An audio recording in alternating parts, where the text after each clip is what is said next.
Bonjour et bienvenue sur la chaîne YouTube des éditions Akata pour une nouvelle vidéo, l'Instant Shoujo. À l'occasion de la sortie du tome 10 de À tes côtés, avec notamment la version collector qu'on vous propose en même temps que la version normale, j'avais envie de revenir un petit peu sur la manière dont les éditions Akata avaient depuis en fait assez longtemps envisagé les éditions collector de nos mangas et notamment des shoujo mangas. En fait, à l'occasion du mouvement Libérer les shoujo qui a été lancé sur les réseaux sociaux, notamment Twitter et TikTok, j'ai remarqué pas mal de commentaires qui disaient qu'il n'y avait jamais de collectors sur les shoujo mangas, qu'il y avait vraiment une discrimination par rapport notamment aussi aux gros shonen manga, etc.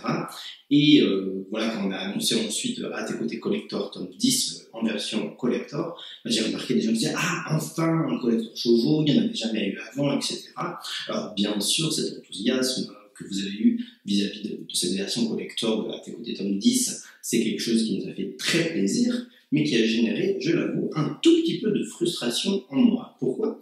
Parce qu'en fait, on a fait depuis le début des éditions Akata, depuis qu'on s'est relancé en indépendant, des collectors sur les shoujo manga. Et j'avais donc envie de faire une mini rétrospective, parce qu'il n'y en a pas eu tant que ça, mine de rien, et aussi un peu parler, discuter de tout le contexte autour de ça, le pourquoi, le comment nous, en tout cas, on envisage les éditions collector. La première version collector qu'on avait faite pour un shoujo manga, c'était pour Ugly Princess. Donc là, vous pouvez voir la version normale. Et ici, j'ai la version collector. Alors, pourquoi pour Ugly Princess, on a fait une édition collector? En fait, la réponse, elle est assez simple. Ugly Princess, c'est quelque chose qui est dessiné par Natsumi Arida. Natsumi Arida, qui, en fait, avec Switch Girl, a vraiment été une autrice de best-seller. C'était énorme le succès de Switch Girl en France et globalement dans le monde entier. Enfin, quoique il y a des pays où ça a beaucoup moins marché qu'en France. Voilà, en France, Switch Girl, c'était un énorme événement. Et là, on arrivait avec le nouveau manga de Natsumi Arida et évidemment, il fallait qu'on déroule le tapis rouge pour en faire parler, pour faire savoir que ça existait, que le nouveau manga de la dessinatrice allait sortir. Et en fait, par rapport à cette situation, il y avait eu, au moment de la prépublication, des bonus inédits dans le magazine Margaret que moi j'avais lu, que j'avais trouvé plutôt sympathique. Et je me suis dit, c'est un peu dommage de ne pas pouvoir proposer ce contenu-là aux lecteurs. Puis de fil en aiguille, aussi pour pousser un petit peu et appuyer auprès des libraires et autant des lecteurs que pour nous c'était un enjeu, que c'était important, on a décidé de faire cette version collector. Cette version collector qui donc, je vais enlever le bandeau juste après pour vous la montrer, mais a une couverture différente de la version normale. Là, vous pouvez voir la version collector avec une autre illustration et un des enjeux, évidemment, pour moi, quand on fait des versions collector et parce que aussi je suis un collectionneur, c'est d'envisager la collection, la série dans son intégralité.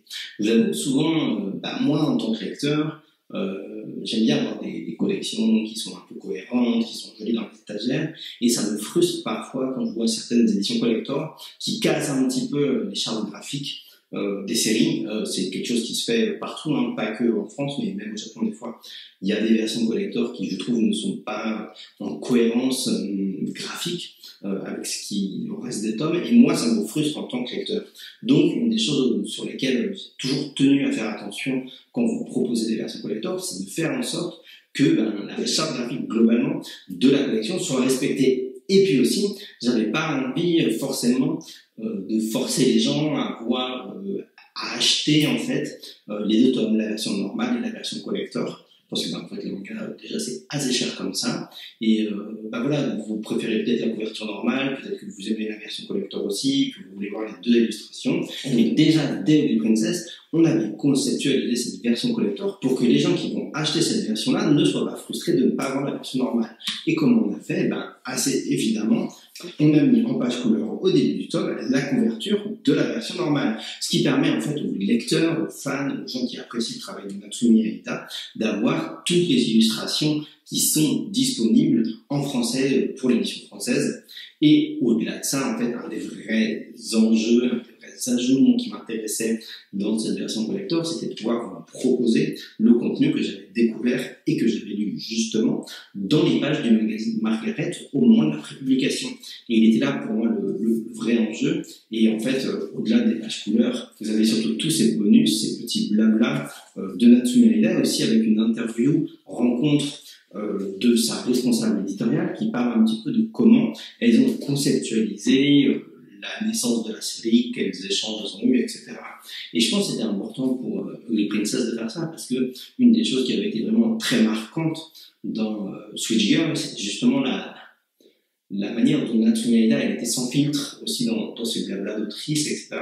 Et qu'elle a toujours beaucoup partagé sur son intimité, sur sa vie, sur son humour, et ça faisait vraiment partie du sel de la série. Et voilà, je trouvais que ça avait beaucoup de sens de pouvoir vous proposer ce contenu-là, ce contenu qui est en fait d'ordinaire plutôt réservé aux fans japonais qui lisent en prépublication, et de pouvoir prendre ce contenu et le rendre disponible dans une version collector, je trouvais que ça avait beaucoup de sens. Et donc, mine de rien, cette version collector de Ugly Princess, elle date de avril 2016. Donc c'est vraiment indépendant en 2014, 2 ans après, on lançait Ugly Princess en grande pompe avec voilà, vraiment beaucoup de fierté de pouvoir proposer en fait et être le nouvel éditeur pour Natsume Aida, et c'était l'occasion parfaite pour pouvoir vous proposer une version collector. Pour information, je dis là, on avait plusieurs exemplaires de la version collector qui restaient en stock dans notre bureau. On les a récemment restockés à notre distributeur. Donc en fait, il reste des versions collector de Ugly Princess disponibles à nos stocks. Donc vous pouvez vous rapprocher de votre libraire habituel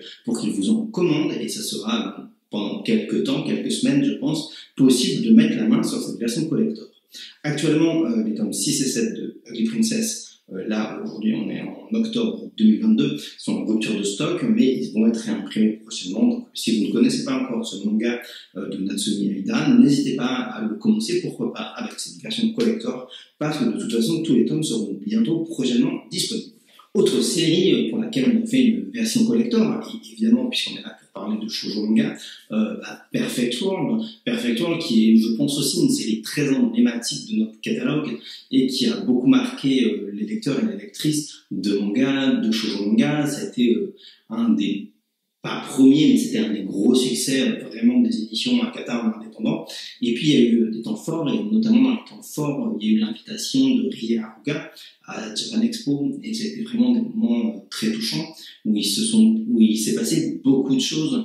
Voilà, Rie Haruga a pu rencontrer les lecteurs français, enfin je veux dire les lecteurs francophones de la série. Elle a pu rencontrer des personnes en situation de handicap. Il y a eu beaucoup d'échanges, de rencontres humaines en fait. Voilà, donc on a fait une soirée Renard Doré par exemple, aussi à Japan Expo, séance de dédicace. Voilà, il y a eu beaucoup de choses, beaucoup d'échanges. Et en fait, au tout début, je dois vous dire que cette version collector donc de Perfect World, on n'avait pas envisagé, parce que parfois on est vraiment dans le speed du travail, on ne prend pas le temps de se poser, de réfléchir, de prendre du recul à ce qu'on fait. Voilà, parce que c'est mine de rien un métier assez sportif qu'on fait, surtout dans une petite structure comme la nôtre. Et il s'avère que, vous le savez peut-être pas, ou vous le savez peut-être, mais Perfect World, c'est une série qu'on faisait en simulpub. Donc l'éditeur japonais nous envoyait tous les mois les chapitres à lire en avant-première pour qu'on les traduise et qu'on vous les propose en version numérique légale sur les plateformes de lecture numérique manga. Et aussi quand on est sur des séries qui cartonnent comme ça, très souvent on fixe les dates de publication des tomes avant de connaître la date de publication au Japon. On le met dans les bases de données de notre distributeur, de notre diffuseur, et ça c'est fait très en avance. Normalement, quand on a fait ça, une fois que les plannings, les programmes sont bouclés, on ne peut plus faire d'ajouts là-dedans, parce que pour des raisons un peu techniques, on doit parler d'enjeux, d'objectifs, il y a tout un rétro-planning, etc. Et donc j'avais calé la date de publication de Perfect pour le 12 à avril 2021. Et ça, je n'avais pas encore lu la fin. Simplement, j'avais la date de sortie du tome 12 au Japon. Et donc, comme on fait en prépublication numérique, les chapitres ils sont prêts relativement en avance. Ça nous permet d'être très très réactifs pour vous sortir vite les tomes français par rapport aux tomes japonais. Et donc, j'avais calé la date de sortie du tome 12. Et là, on reçoit le dernier chapitre pour travailler dessus. Je le lis. Bon, si vous avez lu la fin, je ne vais pas vous spoiler là, mais voilà, vous voyez qu'il y a un lien particulier avec la France dans la fin de Perfect World. Et en fait, j'ai éclaté en sanglots, tout simplement, parce que c'était beaucoup de travail en fait, de travailler sur Perfect World, d'inviter Rie Haruga. C'était vraiment beaucoup de temps, beaucoup d'énergie. beaucoup d'investissement en fait humain, de temps et aussi des belles rencontres, mais voilà, c'est beaucoup de stress. Et en fait, dans la fin de Perfect World, moi j'y ai vu, c'est mon interprétation personnelle, en tout cas j'y ai vu une espèce de remerciement aussi de cette invitation qu'on avait faite de Rie Aruga à Japan Expo. Et c'est vrai qu'on est très souvent derrière nos bureaux, derrière nos ordinateurs, dans un travail qui est parfois pas toujours évident, où on n'a pas toujours des rencontres avec les auteurs, avec les lecteurs, etc. Et quand cette rencontre humaine, elle se fait, il y a une espèce d'étincelle, quelque chose d'un petit peu unique, voilà, qui se passe. Et je trouve que c'est ce qu'il y a de plus important dans notre métier. Et lire cette conclusion de Perfect World, où Rie Aruga, elle rend un petit peu l'amour qu'elle a reçu en France, voilà, dans sa conclusion. Au lectorat français, moi ça m'a beaucoup ému. Enfin, je parle un peu de la fin sans trop en parler au bureau pour pas spoiler, mais voilà, j'en parle. Et puis Laura, de fil en aiguille, elle me dit mais on pourrait faire quelque chose avec, une version collector, etc. Où on mettrait en fait, on pousserait encore plus loin parce que Rie Aruga est venue en France, elle avait une image de la France, elle pensait peut-être que la France était un pays beaucoup plus accessible que ça en termes d'accessibilité pour les personnes en situation de handicap. Elle a découvert la réalité de la France, la réalité aussi du vécu de certaines personnes en fauteuil, etc., comment elles vivaient. Et elle était assez surprise, et en fait pouvoir confronter ces visions de la France et du Japon sur le handicap et notamment sur l'accessibilité des lieux, voilà ce qui avait vraiment nourri les rencontres qu'il y avait eu en France quand Rie Aruga était venue. Si on pouvait continuer à nourrir ça en fait dans Perfect World, et voilà, par un échange, une petite impulsion, un échange, une discussion qu'on a au bureau, où voilà, moi encore une fois j'avais pas les idées claires, et Laura qui fait une remarque comme ça, et de fil en aiguille, et on décide de faire cette version collector là, qui n'existe pas au Japon. Et en fait, là, je remercie un petit peu tout le monde, parce que on était hors délai. J'avais déjà présenté le programme au distributeur, je pouvais pas faire d'ajout en fait. Mais alors là, j'ai fait un mail en urgence à notre distributeur. Je leur ai dit, je veux faire une version collector, elle est comme ça à la fin, c'est ça qu'on veut faire. Ce qu'on veut faire d'ailleurs, si vous avez la version collector, vous le savez, mais c'est au-delà de cette couverture inédite qui a été dessinée par Rie Aruga, exprès pour la version française, les pages couleurs aussi. Les pages couleurs aussi, y compris du coup l'illustration couleur que Rie Aruga avait dessinée pour l'Ex Libris à Japan Expo. Eh bien, outre ça, ce qu'on voulait mettre, c'était d'abord des témoignages de lecteurs francophones sur ce que leur avait apporté de Perfect World et en quoi la série leur avait apporté, en quoi il était réaliste. Et puis aussi, encore une fois, une rencontre qui avait été publiée au Japon sur un site web, le site web de Kodansha, entre Rie Aruga et en fait son consultant sur toute la série, parce que quand elle dessine Perfect World, elle a un consultant en permanence qui est lui-même un architecte en fauteuil roulant, donc Monsieur Kazuo Abe. Et voilà, dans leur échange, je trouvais que c'était intéressant de montrer comment ils collaboraient, comment ils travaillaient, encore une fois, de partager avec les lecteurs français ce contenu auquel en fait seulement les Japonais avaient accès. Donc voilà, vous avez dans ce tome 12 collecteur de Perfect World autant des pages couleurs que vraiment un plus en termes de contenu qui est cette rencontre, mais aussi des témoignages. Et voilà, j'ai fait un petit peu un mail en urgence. Le projet n'était pas encore validé au Japon. J'ai fait un mail en urgence à notre distributeur. J'ai fait un mail en urgence au Japon. Je leur ai dit, je peux faire ça. On veut faire une version collector pour célébrer la fin de Perfect World, etc. Et de fil en aiguille, on a pu vous proposer cette version collector pour Perfect World. Et voilà, que ce soit cette version collector de Perfect World ou cette version de Lily Princess, une des grosses spécificités qu'il y a, c'est qu'elle n'existait pas au Japon. Et en fait, on va vraiment aller vers des versions collector qui sont pour moi des collecteurs qui ont du sens, c'est ce que je dis souvent, avec un contenu en fait en plus, voilà, qui ne sont pas là pour quelque chose d'un peu bon, je vais paraître un peu rétrograde peut-être en disant ça, mais un peu superficiel. Je vous avoue que je suis pas un collectionneur de goodies. C'est comme ça, c'est pas un jugement sur les gens qui collectionnent des goodies. Simplement, ça ne me concerne pas moi. Je ne suis pas, voilà, je ne cours pas après les goodies, donc c'est difficile pour moi de me mettre à la place des gens qui aiment les goodies parce que je n'y pense pas, tout simplement. C'est pas dans mes habitudes, dans les choses que je désire avoir. Et en fait, ces versions collector, d'une certaine manière, elles sont à l'image aussi de qui on est à Kata en tant qu'éditeur. Ça veut dire des éditions collector avec un contenu en plus. Et voilà, par rapport à ces deux versions collector, comme je vous l'ai dit encore une fois, cette version de Perfect World a aussi été conceptualisée pour pouvoir d'abord, ne pas frustrer les lecteurs qui auraient préféré avoir l'illustration de la version normale. Pourquoi ? Parce que tout simplement, on a mis sous la jaquette l'illustration d'origine de la version normale, également en couleur. Et puis encore une fois, on a mis un point d'honneur à avoir une version collector qui serait, en termes d'esthétique, cohérente avec le reste de la série.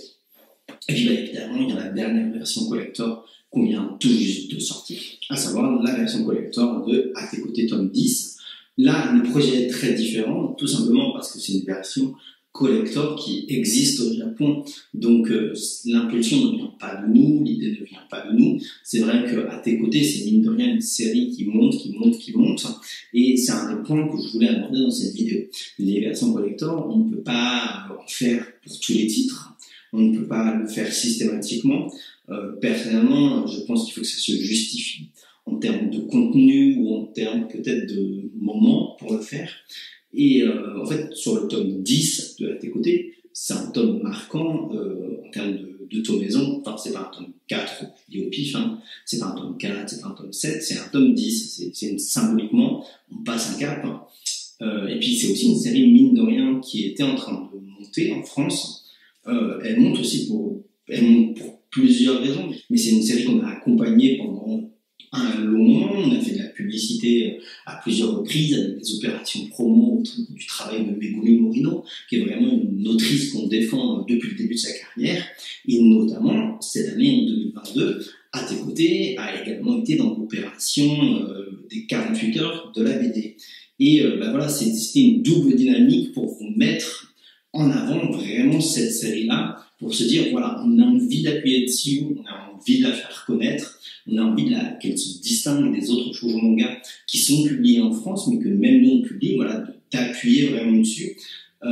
Et en fait, d'une certaine manière, on peut dire que la version 48 heures de la BD d'À tes côtés, c'est un petit peu une version collector, dans le sens où c'est un tirage unique. Voilà, une fois que cette version du moins chère est finie, on n'a jamais la réimprimer. Et pareil, pour la conceptualiser, voilà, comme vous pouvez le voir, pour qu'elle soit graphiquement cohérente avec le reste de la série, que vous puissiez mettre les tomes dans vos étagères, que ça soit très joli, et que si vous avez découvert la série en achetant cette version moins chère, et ben vous ne soyez pas frustré en mettant les autres tomes après, à côté de ce tome 1. Pour information, les bonus version 48 heures de la BD de À tes côtés, c'était une petite galerie d'illustrations, voilà, à la fin, en plus de cette couverture inédite. Et donc, je reviens sur À tes côtés, tome 10, hein, et voilà, c'est vrai qu'ils l'ont fait au Japon, ça nous a permis, nous, de le faire aussi, tout simplement en copiant leur projet, et en fait, j'étais très content, parce que le genre d'édition collector que moi j'aime, c'est-à-dire une édition collector avec du contenu, vous avez au dos un petit fanbook de À tes côtés où il y a des fiches personnages, des jeux de questions-réponses de la dessinatrice avec les lecteurs japonais, mais aussi et surtout, et c'est ce qui moi me plaît le plus dans ce fanbook, vous pourrez nous dire ce que vous préférez dedans, les croquis du storyboard du premier chapitre, mais dans sa première version. Et en fait, vous allez pouvoir constater en lisant ce storyboard qu'il est très très différent de la version finale, celle qui est donc disponible dans le tome 1 de la série. Et en fait, c'est là aussi où on réalise à quel point un projet il évolue entre le moment où la dessinatrice et le dessinateur décide de lancer la série, le soumet à son éditeur, son éditrice, et que par les échanges, par la construction, par le temps qui passe, comment ces chapitres et les projets évoluent. Moi, je trouve ça passionnant et je trouve qu'on est au cœur vraiment de la création, aussi de ce qui fait que le manga est aussi fort en fait comme média. Cet échange où quand il y a un éditeur et un auteur qui sont bien en phase, et ça donne quelque chose vraiment d'exceptionnel.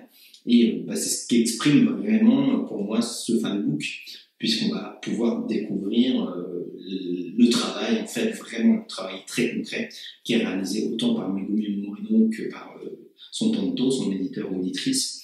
Je ne sais pas si c'est un homme ou une femme, mais voilà. Donc, vous allez pouvoir vous amuser à comparer ça, et je trouve ça plutôt chouette. Après, voilà, je sais qu'il y a des frustrations sur le fait qu'il y a assez de collecteurs shoujo, vous êtes déjà en train de demander si on va en faire d'autres, etc. Alors bien sûr, il y a par exemple le coffret de Orange, qui va sortir bientôt, et je voulais revenir un petit peu dessus, juste pour une petite anecdote. Alors, d'une certaine manière, on peut dire que ce coffret, c'est aussi une version collector, puisque voilà, c'est une box. C'est marrant ce qu'ils ont fait au Japon. Alors, pour revenir un petit peu en arrière, au début, Orange devait s'arrêter au tome 5, et pour la sortie du tome 5, on avait fait un tome normal, et aussi un tome avec le tome 5 vendu tout seul, et aussi une cale, du coup en polystyrène.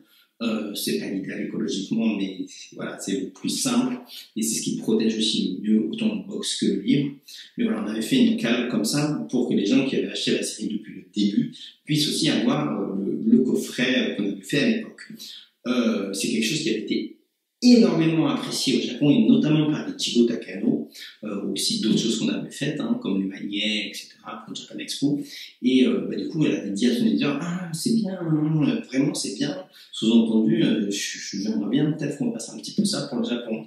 Sauf que le tome 5 Orange était déjà sorti, et puis de fil en aiguille, le tome 6 sort. Quand le tome 6 sort, elle annonce aussi dans le tome 6 qu'il y aura un jour un tome 7. Et donc, voilà, ils ont fait ça au Japon. Ils ont fait ça différemment, ça m'a un peu surpris. Un mois avant la sortie du tome 7, ils ont fait ce coffret-là. Et en fait, dans le coffret japonais, vous avez les 6 premiers tomes et une cale pour mettre le tome 7 derrière, quand il sortira. Donc, c'est exactement l'inverse de nous. C'est un box dans lequel il y a déjà 6 tomes et dans lequel vous pourrez mettre le tome 7. Nous, on fait l'inverse, on met un box, bien sûr que vous pouvez prendre en intégral pour découvrir la série si vous ne l'avez pas encore, mais aussi, surtout pour moi, ce qui est important, c'est ce box avec le tome 7, une cale, comme ça, vous pouvez aussi avoir ce coffret si jamais vous avez déjà les 6 premiers tomes. Alors aussi, c'est quelque chose qu'on a dit dans les textes au moment où on vous a annoncé ce coffret intégral. Je voulais quand même revenir sur le fait qu'effectivement, on a fait un coffret en 5 tomes, et après, il y a 2 autres tomes qui sortent, et du coup, il y a un peu 2 autres tomes qui se baladent, si jamais vous avez déjà le premier coffret. Alors c'est vrai que Orange, c'est un succès énorme, vraiment énormissime. En France, voilà, ça explose les ventes de tous les shoujo manga. Et finalement, remis en perspective, le nombre de personnes qui ont le premier coffret en 5 tomes, il n'est pas si énorme que ça. Alors après, mon objectif à moi au début, c'était de faire un autre coffret en 2 tomes, où en fait vous auriez aussi le tome 7 vendu tout seul, avec un coffret petit, avec seulement 2 tomes, pour plein de raisons que je ne peux pas trop détailler ici. Ça a été impossible de faire ce projet-là. Donc ça, j'en suis désolé. On a essayé, on a voulu faire ça, un coffret en 2 tomes, mais ça posait plein de problèmes de distribution, de logistique, de lisibilité, de coûts, de validation, de disponibilité du carton, etc., etc. Donc c'est hélas un projet qu'on a dû abandonner, ça je m'excuse. Mais voilà, ce que je voulais surtout dire du coup, c'est que d'une certaine manière, ce coffret japonais, peut-être qu'il existe aussi un petit peu, parce qu'en fait en France, pour la sortie du tome 5 d'Orange, on avait fait un coffret. Donc ouais, c'est un petit peu une petite fierté quand même, de se dire que peut-être, je mets des peut-être et tout ça, on a eu un impact sur ce qui s'est fait au Japon derrière. Et voilà, encore une fois, une des choses qui est importante et cruciale à comprendre, c'est que pour qu'on puisse vous proposer des versions collector, il y a plusieurs facteurs. Un des facteurs pour moi, c'est le contenu.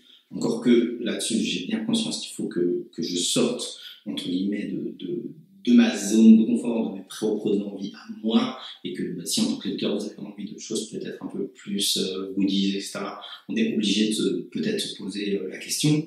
Mais aussi, un des points cruciaux, c'est qu'il faut que ce soit des séries qui fonctionnent suffisamment en fait pour vous proposer une version collector, parce qu'on ne peut pas vous proposer une version collector sur un titre qui marche pas. Et une version collector va se justifier si le tirage normal il est assez grand aussi. Et je ne sais pas si vous avez réalisé qu'il y a un des shoujo manga qu'on publie qui a aussi eu des versions collector au Japon à 2 reprises. Et c'est là quelque chose qu'on n'a pas pu faire. D'abord, parce que je n'avais pas des versions collector. Moi, en tant que lecteur, je sais pas, je les avais ratées, donc je les avais pas. Donc je ne pouvais pas voir le contenu, je n'avais pas forcément conscience qu'elles existaient.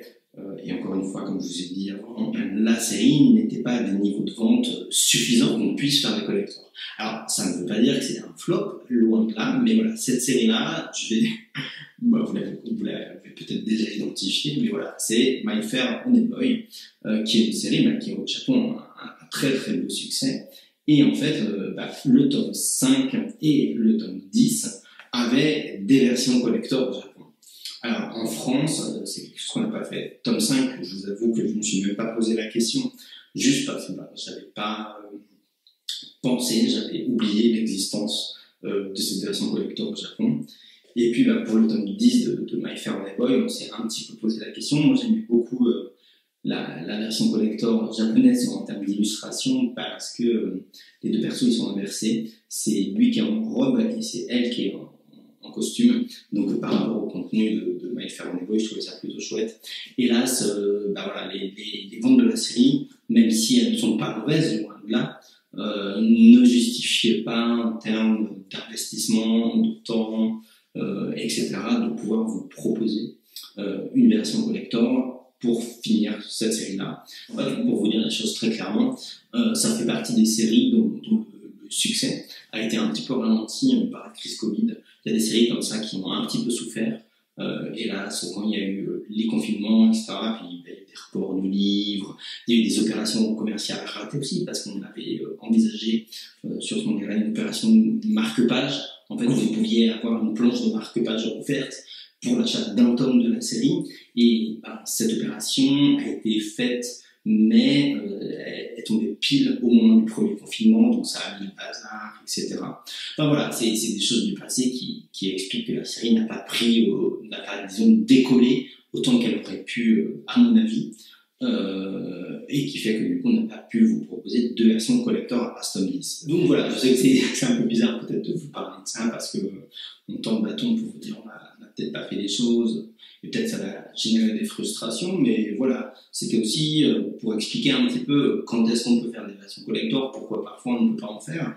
Là, clairement, dans les chevaux qu'on sort, il y en a qui méritent probablement des versions collector, puis on a plein d'autres chevaux encore signés. Après, je pense que pour avoir des versions collector, il faut aussi des titres qui soient assez longs, ou par des auteurs vraiment très connus, et vous voyez qu'on va sur des séries comme Laisse-moi t'embrasser, Like a Little Star, voilà, c'est des séries en 2 tomes, c'est un petit peu compliqué de proposer des collectors, je pense, et puis il faut que l'œuvre le permette aussi, c'est-à-dire que faire des collectors entre guillemets sur une œuvre, je sais pas, comme moi aussi, ou des titres comme ça, je sais pas, ça me met un peu mal à l'aise. Donc voilà, c'est un petit peu tout ça mélangé entre longueur d'une série, succès, contenu, notoriété de l'auteur ou de l'autrice, opportunité, ce qui se fait au Japon, les idées qu'on a, les rencontres, le moment aussi on se prend le temps de se poser des questions. Et tout ça mélangé fait que, voilà, on fait des versions collector parfois. On a fait d'ailleurs, juste petit écart, une version collector aussi sur Magical Girl of the End. Alors c'est pas un shoujo, donc c'est hors sujet par rapport à cette vidéo, mais voilà, je trouvais que c'était une bonne opportunité, cette sortie du tome 10 de Tes côtés collector, pour revenir sur ce sujet, pour vous rappeler que c'est pas la première version collector shoujo qui existe, puisqu'on en a fait avant, on en fera sûrement après aussi, quand ça sera opportun, qu'on aura envie, qu'on trouvera ça justifié. Voilà. J'en ai fini avec cette vidéo qui est en fait beaucoup plus longue que ce que j'avais prévu. J'ai aussi parfaitement conscience qu'on est très en retard pour toutes nos vidéos de présentation des nouveautés shoujo qu'on vous propose depuis la rentrée. Donc tout ça va arriver. Voilà, le temps qu'on s'organise un petit peu. Voilà, on est en phase de transition, ça prend du temps tout ça. Mais voilà, on fera sûrement une semaine de rattrapage. Et puis de toute façon, on a d'autres nouveautés à vous dévoiler incessamment, sous peu. Voilà, je vais m'arrêter là. Continuez à lire des shoujo manga, parce que les shoujo manga, c'est la vie. Et puis, je vous dis à très bientôt pour de nouvelles vidéos sur notre chaîne YouTube.